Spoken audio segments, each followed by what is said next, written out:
un instant avec la complicité de Moustapha Faye.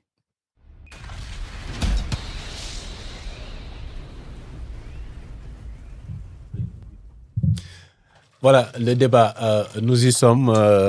ñu jagleel ko kon ni ma ko waxee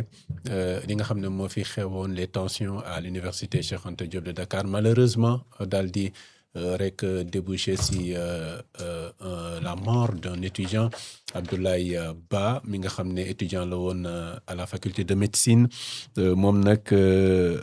faatoom daal dina indi ay réactions yu bëree bëri à commencer par le gouvernement du Sénégal bi nga xam ne daal dina def une démonstration avec des explications concernant ce qui s'est passé à l'Assemblée à l'université Cheikh Anta Diop de Dakar ak violence yeeg yëpp li ci aju waaye sortie boobu nag dafa bëri ay contestation ndax vidéo bi nga xam ne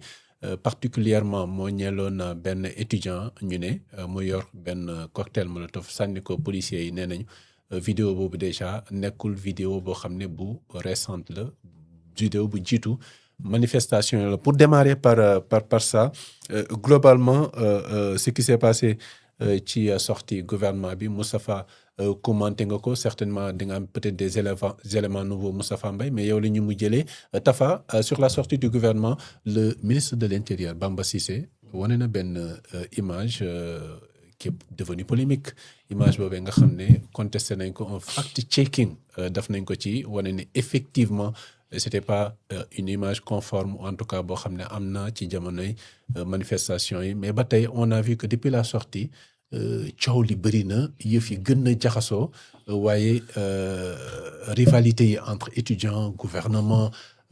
service des spécialistes collectif des spécialistes chirurgiens dentistes et cetera procureur bi génn mais balaa ñu ñëw ci loolu globalement sur la sortie du gouvernement ban gis-gis nga ci am. bon balaa may wax ci sortie gouvernement bi. déjà damay incliné wu devant la mémoire étudiant bi nga xam si ni tey suñu mbokk sénégalais bi nga xam si ni ñàkk na ci bakkanam. di ko jaale ay waajuram di ko jaale Sénégal yëpp di ko jaale étudiants yi nekk Sénégal yëpp. di ñaan yàlla suñu borom yàlla na eggale ndawam fële ca Barsak. amiin na ko yàlla yërëm yóbbu ko ci àjjanay Firdawsi. amiin jërëjëf. donc vraiment déjà sortie gouvernement bi déjà moo koy rafetlu. parce que xam naa ni le lendemain juste bi affaire bi amee je pense que c'est quoi de plus normal que ñu génn daal di wax ak peuple sénégalais bi. rassurer leen wax ak étudiants yi pour un peu apaiser la situation mais comme ni nga ko expliqué juste après nag am na lu bari lu ci juddu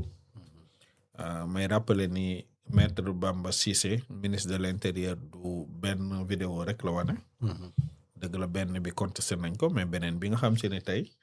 bokkoon na ci image yi nga xam si ni moo doon gën a circuler gënoon choqué nit ñi.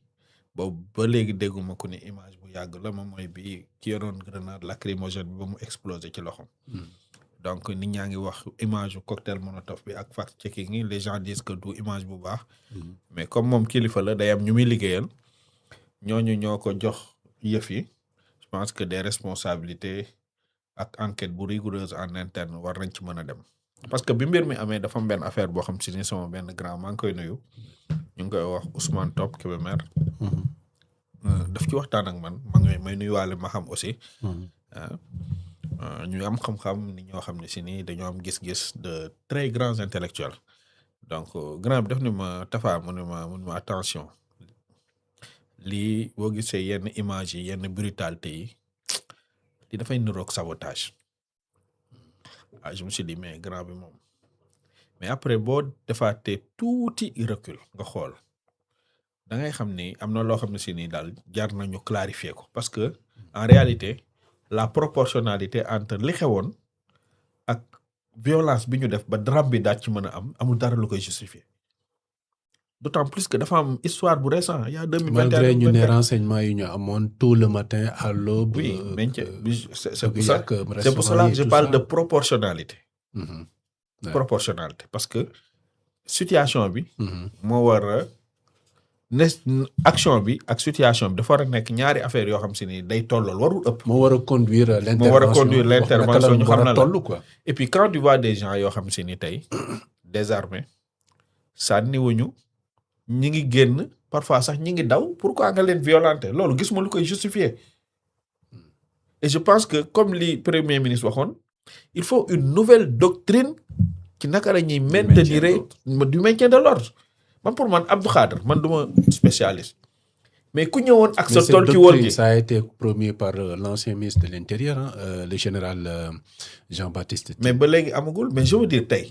buñ ñëwoon jël seen Moustapha Torki Wolki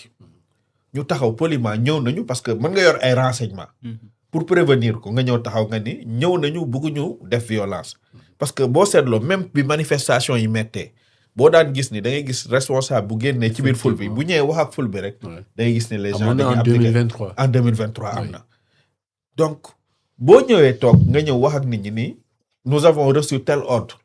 buñ sañoon kat ngeen génn poliment de façon rangée ngeen jël seen ay bagages ngeen génn par ordre nag bu leen daw bu leen buuxante ñu encadrer leen ngeen dem parce que da ngeen war a évacuer campus bi je pense que bu boobaa problème du am mais boo ñëwee rek yow ngay xale fekk fa ay nit ñoo xam seen deret dafa tàng ñuy xale nga ñëw facilement ñëw def yenn violence yi d'autant plus que même ci vidéo yi da ngay gis ni yenn agents yi bu ñuy def li ñuy def seen chef yi ci seen boppam dañ leen di réprimander am na benn vidéo boo xam si seetaan naa ko bu viral bu seen ay confrères daal di def ça veut dire que tey war nañ ko repenser war nañ ko xalaat war nañu xam ni tuuti suñu ñi yor takk der yi parce que parfois nga tàccu leen dans l'exemple qu'on a parlé tey li doyen Clédor li section de recherche bu Kër Massar liggéey ci affaire u problème homosexuel yi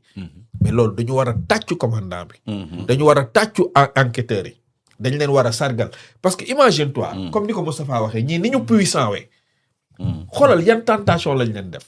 xoolal yan pression lañ leen def mais terewul ñu nekk droit dans leur botte fexe ba def liggéey bi xam nga loolu da nga koy tàccu mais de la même manière parfois même niñ lay aborder quand tu es dans la circulation da ngay xam ni lu bari war nañ ko xoolaat cette forme coloniale là de maintien de l'ordre loolu noonu wax jàpp naa ni Abdou Khadre dañ ko war a seetaat parce que boo ñëwee da nga war a xam ni ki ngay waxal yow mooy citoyen bi nga xam si ni ci contribution moom la ñuy assurer yow sa rémunération te yow sa fonction principale moom mooy nga assurer ko moom sécurité moom en tant que personne mais aussi ay biens parce que gisoon nañ ci amoon na ay destruction de biens appartenant à autrui te jàpp naa ni loolu dafa nekk loo xam ne si ni tey amul kenn ku koy rafetlu te nag Abdou Khadre pour terminer situation bi xam nga kan la gën a metti wallahi les militants de Pastef dëgg-dëgg ñoo ci am lu ci metti parce que ils ont été des victimes de ça peut-être sax ñoom ñoo ci gën a nekk victime ndax une bonne partie des étudiants ay militants au Pastef la ñu ce sont ñoo xam si ne ay sympathisants wu Ousmane Sonko lañu ñiy taxaw ñii ñëpp di ci génne une indignation doyen man moo ma yéem man je découvre man curieusement des gens qui s'indignent parce que y a une seule et unique personne qui a perdu la vie alors que il y a pas moins de 2 ans de cela 83 personnes génn nañ àdduna musuma leen dégg arñe bi ñu am nii di ko dénoncer ñu def ko wala ñoom ci seen biir xel dañuy différencier kuy militer pour cause bu laal Ousmane Sonko kooku moom bu deewee buñ ko violenté buñ ko rayee buñ ko écrasé kooku moom dafa mériter génn àdduna que keneen koo xam ne si ni tey bu Ousmane Sonko ak gouvernement am nekkee au pouvoir bu amee benn nit bu ci gaañu rek ñoom dañoo war a ñëw taxaw daal di sol robe avocat taxaw ko cette forme d'indignation là qui est hypocrite sélective boo xam ne si ni tey tu veux profiter de la situation parce que dëgg-dëgg la vie humaine ne t'intéresse pas parce que 84 ou 87 personnes ont perdu la vie ça ne t'a pas empêché de boire ton café 2000 personnes ont été emprisonnées illégalement ça ne t'a pas empêché nga toog di teg ay mike wala ngay teg leneen nga jékki-jékki rek am benn sursaut xaw ma lan moo la écrasé nga ñëw c'est pour cela que man j'appelle mes frères étudiants ñu def différence ñu xool vigilance dëgg-dëgg ñu ràññee dëgg-dëgg ñan ñooy seen xarit parce que ñu nekkoon seen ennemi démb bi leen Macky Sall di bastonné di tëj université di leen violenter tey mënuñu ñëw tey ni ñoom ce sont leurs nouveaux alliés moo tax il faut être vigilant nga ngeen def attention ngeen bañ dara dugg ci lu ci bokkul cause bi ñu taxaw revendiquer ko ñu dénoncer cette violence inutile parce que lii waratul mën a am beneen moom mooy ñu fexe ba la vérité ñu cherché ko Abdou Khadre parce que gis nga lii buñ ko leeralul dafay amaat kese. dinañ ci ñëw ak le communiqué du procureur de la République mais balaa loolu Clédor sur la sortie du gouvernement ak li nga xam ne am na ci yëpp ak contestation yi ñu def par rapport à certains éléments d'explication par ci li nga xam ne moo xewoon ca sa université. Bon, rapidement sur la sortie du gouvernement, vous faites que le ministre de l'Intérieur a été abusé sur une vidéo. Je crois que ça ternit un peu notre image parce que nous avons fait l'événement 2021 à 2024. La sortie de la police. La sortie de la police, bi mu wonee le numéro 9 là, présenté comme ñi nga xam ni ay civils yu doon reyaate lañu. Alors qu'il est ressorti de la vidéo complète que ci ay autopolice sax la doon débarqué di ànd ak force de l'ordre yi di def li muy def. Communication boobu daf ñu tegoon tuuti gàcc. Donc tey premier ministre ministre de l'intérieur suñ ko jumloo ci benn vidéo loolu aussi day xaw entaché tuuti crédibilité communication. Pas crédibilité moom mais crédibilité contenu communication. Léegi nag venons-en aux faits. Donc, Moustapha, c'est vrai, il y a eu 87 morts, Moustapha Camara, ci période Macky. C'est pas parce qu'il y a eu pire rek qu'on doit relativiser la mort de Ablaye Ba. Parce que ñun ñoo xeexoon quand même. Pour que plus jamais ça. Léegi bu amee ci période bi, on doit fortement s'indigner de cette situation. Surtout que xale bi ni mu génnee àddina dafa metti